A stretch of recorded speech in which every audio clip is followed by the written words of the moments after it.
तो क्वेश्चन है, एक उदाहरण देते हुए स्थिर क्वाथी विलयन को समझाइए। और कब पूछा गया है? 2013 में। तो नाम से ही पता चल रहा है कि वह विलयन होगा जो क्या होगा, स्थिर ताप पर उबलता होगा। ठीक है, अब इसको समझो। मतलब जैसे यहां पर क्या है, विलयन है हमारा, तो विलयन किस किस को मिलकर बना होगा? एक विलेय और एक विलायक। तो क्या तैयार होगा? विलयन। विलेय क्या होगा? कम मात्रा में जो होगा, और विलायक क्या होगा? अधिक मात्रा में जो होगा। ये अब एक चीज बताओ, ऐसा तो है नहीं कि जो विलायक है वही विलेय होगा हमारा, है ना? विलेय अलग होगा कोई चीज, और विलायक क्या होगा? अलग होगा। सिंपल देखो, जैसे विलेय मेरे पास क्या है, ये मान के चलो कि चीनी है, ठीक है, और विलायक क्या तुम्हारा? पानी। ये क्या तैयार कर देगा? मीठा पानी, है ना? विलयन कौन सा? मीठा पानी। तो अब यहां पर जो बोल रहे हैं कि उदाहरण देते हुए स्थिर क्वाथी को समझाना है। स्थिर क्वाथी का मतलब क्या होता है? जो ये मीठा पानी तैयार हुआ है, ये मतलब एक ही ताप पे उबलेगा। उसी ताप पे जो है चीनी उबलेगी, और उसी ताप पे क्या उबलेगा? पानी उबलेगा। लेकिन क्या संभव है ये? क्योंकि चीनी का अपना क्वथनांक होगा, ठीक है, और पानी का क्या होगा? अपना क्वथनांक। पानी का जो है 100 डिग्री सेंटीग्रेड पे उबलेगा, और चीनी क्या है? उससे भी अधिक टाइम ले सकता है, क्योंकि चीनी पहले जैसे ठोस में रही होगी, ठोस से कहां जाएगी? द्रव में जाएगी, द्रव के बाद गैस। कहने का मतलब ज्यादा ही होगा, ठीक है। लेकिन हम क्या बोल रहे हैं कि वे विलयन जो क्या है, एक स्थिर ताप पर उबलते हैं। कहने का मतलब क्या कि जो मीठा पानी है वहां पर क्या होगा? जो चीनी होगी वो भी उसी ताप पर उबलेगी जिस ताप पर क्या उबलेगा? पानी। लेकिन जब तुम अलग अलग रख रहे हो उसको, तो यहां पर क्या होगा? इनका क्वथनांक अलग अलग। तो यहां पर क्या है? रेशियो फिक्स होता है स्थिर क्वाथी विलयन में। एक्चुअल में जैसे परिभाषा होती है स्थिर क्वाथी तो क्या होती है? वे मिश्रण जो पूर्णतः मिश्रणीय तथा बिना संगठन में परिवर्तित हुए आश्वित हो जाते हैं। आसवन का मतलब क्या होता है? वाष्पीकरण प्लस संघनन की प्रक्रिया, ठीक है। पहले क्या करोगे? द्रव को वाष्प में बदलोगे, उसके बाद वाष्प को वापस से द्रव। तो जिसमें क्या होती है? वह प्रक्रिया जिसमें क्या है? संघनन तथा वाष्पीकरण एक साथ होता है, उसे क्या बोलते हैं? आसवन बोलते हैं, ठीक है। तो वे मिश्रण जो, जैसे परिभाषा लिखनी है स्थिर क्वाथी की, वे मिश्रण जो पूर्णतः मिश्रणीय एवं बिना संघटक में परिवर्तित हुए आश्वित होते हैं तथा नियत ताप पर उबलते हैं। नियत ताप पर का मतलब है कि एक ही तापमान पर, एक ही ताप पर उबलते हैं। ये किसी परिभाषा हो गई स्थिर क्वाथी विलयन की, ठीक है। स्थिर क्वाथी विलयन की, स्थिर क्वाथी विलयन की। तो अब जैसे उदाहरण लेता हूं मैं, ये तो मैंने तुम्हें ऐसी कॉमन समझाया, ठीक है। उदाहरण देखना, उदाहरण जैसे यहां पर हमारे पास क्या है? अल्कोहल या फिर जल प्लस अल्कोहल, अल्कोहल, जल प्लस अल्कोहल। तो जल क्या है यहां पर तुम्हारा? जल जो है उबलता कितने ताप पर? 100 डिग्री सेंटीग्रेड। और अल्कोहल का जो क्वथनांक होता है 78.5 डिग्री सेंटीग्रेड। जब तुमने जो है इन दोनों को मिक्स किया है किसी भी अनुपात में, अनुपात फिक्स नहीं है, मतलब कुछ रेशियो में तुमने मिक्स किया है, ठीक है, और क्या तैयार किया? विलयन तैयार किया, तो वहां पर क्या होंगे? वो अपने अपने ताप पर ही उबलेंगे। विलयन बनाने पर किसी भी अनुपात में मिक्स करने पर ये अपने अपने ताप पर उबलते हैं। तो अगर अपने अपने ताप पर उबलेंगे तो यहां पर स्थिर क्वाथी तो नहीं बनने वाला है, समझ रहे हो। स्थिर क्वाथी क्या बोला कि एक ही ताप पर उबलेगा। तुमने विलयन तैयार किया, किसी भी अनुपात में मिलाया इनको, ठीक है, तो वहां पर क्या होंगे, अपने अपने ताप पर उबलेंगे। कहने का मतलब 100 डिग्री सेंटीग्रेड जब टेम्परेचर पहुंचेगा पानी उबलेगा, 78.5 डिग्री सेंटीग्रेड जब पहुंचेगा क्या उबलेगा, एल्कोहल। लेकिन अगर यहां पर तुम फिक्स रेशियो में मिक्स करते हो इनको, ठीक है, फिक्स अनुपात, जैसे अगर तुम जल को रखते हो, जैसे अभी क्या 100 डिग्री सेंटीग्रेड है, लेकिन 5% मात्रा किसकी लेते हो, जल की, और एल्कोहल की लेते हो क्या, शेष मात्रा क्या हो जाएगी, शेष 95%। तो कितना तैयार हो जाएगा हमारा 100। तो यहां पर जो विलयन होगा, और विलयन में किसका होगा, जल तथा एल्कोहल का। अब देखो मैंने 5% मात्रा जल की ली है, मतलब अगर मैं 100 ml तैयार कर रहा हूं, 100 ml, तो 5 ml किसका होगा, जल का, और 95 ml किसका होगा, एल्कोहल का। तो अधिक मात्रा में कौन है यहां पर, एल्कोहल। तो विलायक कौन होगा, एल्कोहल। कहने का मतलब 5 ml पानी को हमने किसमें मिलाया, 95 ml एल्कोहल में। तो विलय तुम्हारा क्या हो जाएगा, जल, और विलायक क्या हो जाएगा, एल्कोहल। लेकिन यहां पर ध्यान दो, जब अब यहां पर क्या हो गया, इसका स्थिर क्वाथी तैयार हो चुका है।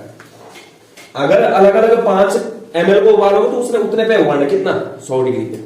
अगर तुम एल्कोहल को अलग उबालोगे तो 95 ml कितने पे उबलेगा, 78.5 डिग्री। लेकिन इस रेशियो में अगर तुमने आपस में उन्हें मिला दिया तो यहां पर जो इनका क्वथनांक निकल के आता है वो आता है 78 डिग्री सेंटीग्रेड। और इसी को क्या बोलते हैं कि अब यहां पर एक्चुअल में होगा क्या, विलयन में क्या है, जल और एल्कोहल है। तो कहने का मतलब यहां पर क्या होगा, एक ही ताप पर उबलेगा, उसी ताप पर जल उबलेगा 78 डिग्री सेंटीग्रेड पर, और उसी ताप पर क्या उबलेगा, एल्कोहल। ये सब किसके कारण हुआ, मात्रा का खेल है, समझ लो। हमने क्या करना था, 100 डिग्री सेंटीग्रेड को क्या करना था, पीछे लाना था, कहां तक, इधर 78। तो हमने क्या कर दिया, जल की मात्रा कम रखी और एल्कोहल की मात्रा क्या रखी, ज्यादा रखी। तो कहने का मतलब यहां पर देखो, अब स्थिर क्वाथी क्या आ गया इनका, 78 डिग्री सेंटीग्रेड। कहने का मतलब एल्कोहल भी 78 पे ही उबलेगा, और जो तुम्हारा पानी है वो भी कितने पे उबलेगा, 78 पे। जो ये उदाहरण मैंने दिया है, ये है तुम्हारा न्यूनतम स्थिर क्वाथी का। न्यूनतम बोल लो या निम्नतम बोल लो, किसका उदाहरण है ये, न्यूनतम या फिर निम्नतम स्थिर क्वाथी विलयन का। न्यूनतम स्थिर क्वाथी विलयन। न्यूनतम स्थिर क्वाथी क्यों बोल रहे हैं, देखो यहां पर जिन घटकों से विलयन का निर्माण होगा, कौन कौन से घटक है, जल और एल्कोहल, उनके टेम्परेचर ज्यादा है किसके मुकाबले, इस विलयन के मुकाबले।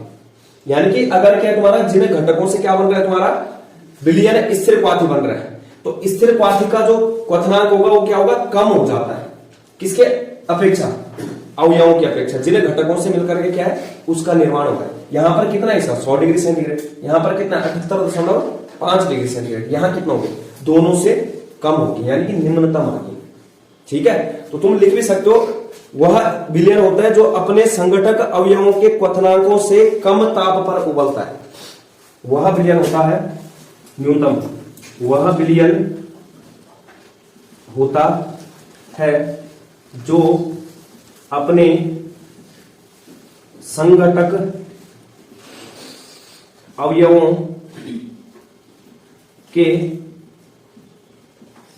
क्वथनांकों से कम ताप पर उबलता है, ठीक है, कम ताप पर उबलता है। और जो तुम्हारा न्यूनतम स्थिर क्वाथी विलयन होता है वो क्या करता है, राउल्ट के नियम से धनात्मक विचलन प्रदर्शित करता है, ठीक है। राउल्ट के नियम से राउल्ट के नियम से धनात्मक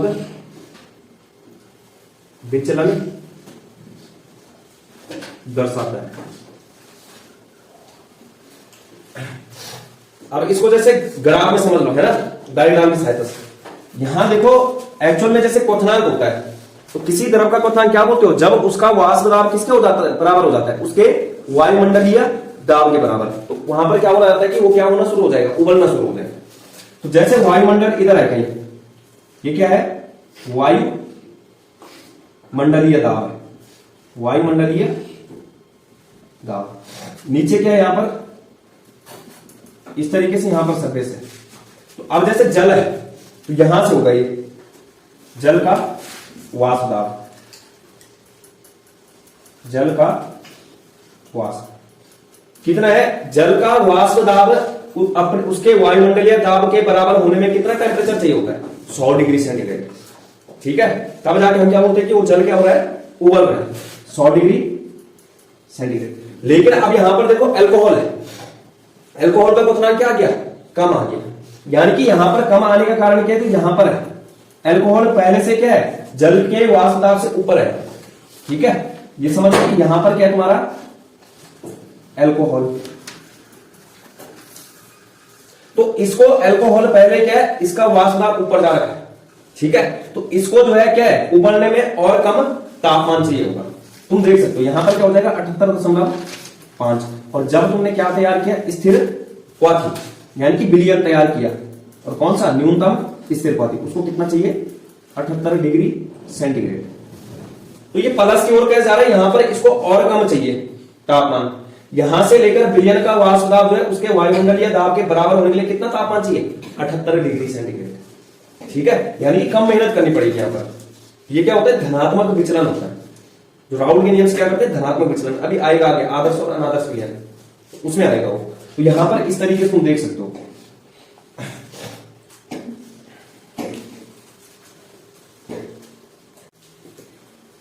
तो अधिकतम स्थिर क्वाथी विलयन है। ठीक है, नाम से ही पता चल रहा है कि वह विलयन होगा जो अपने संघटक अवयवों के क्वथनांकों से अधिक ताप पर उबलेगा।